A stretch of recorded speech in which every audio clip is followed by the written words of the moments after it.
Malaking epekto sa aming mga nanay na nagbabudget. Sa nangyari ngayon na mataas talaga ang presyo ng mga bilihin, isang kainan na lang para tipid.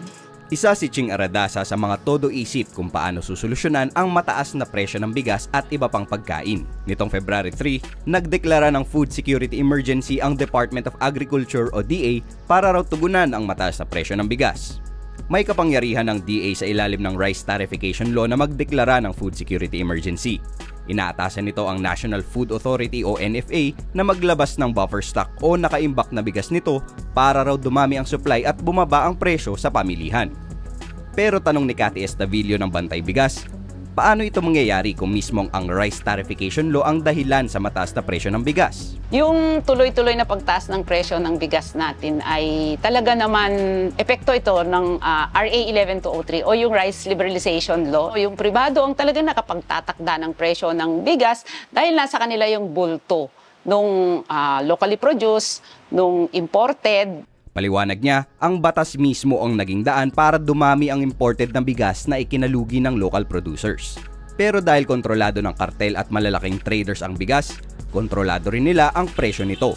Para sa Ibon Foundation, idineklara lang ang emergency para maipakitang umaaksyon ang pamahalaan sa gitna ng nakakasamang pulisiya nito sa importasyon at pagtapyas ng budget para sa agrikultura. Sa katunayan, bibigyang otoridad pangaraw ng emergency na mag-import pa ng mas maraming bigas na lalong lulunod sa lokal na produkto habang di naman naapektuhan ang presyo sa palengke. Dumadami naman yung rice tax natin, pero about 59% nun, nasa kamay ng mga commercial traders.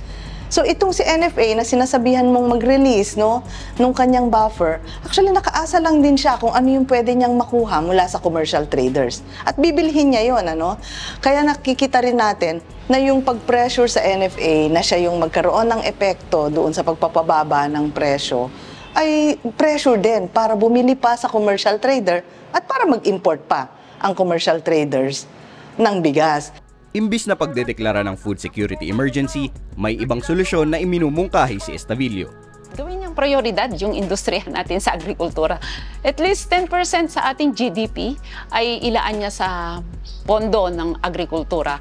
At dahil 6 years na yung RA 11203, dapat lang na kagyat na itong ibasura. Dapat nakaasa tayo doon sa lakas mismo ng sarili nating produksyon dahil ang pagkain ay kinakain kung saan siya pinapatubo. Hindi yung nakaabang tayo sa pantalan o sa mga pier sa susunod na importasyon. Para naman kay Ching, dapat kontrolin ng pamahalaan ng presyo ng bigas sa merkado para maging abot kaya sa mga kagaya niyang consumer. Ang gobyerno ang magkokontrol ng presyo, di naman ang manininda. Adrian Puse, nag-uulat para sa Alab.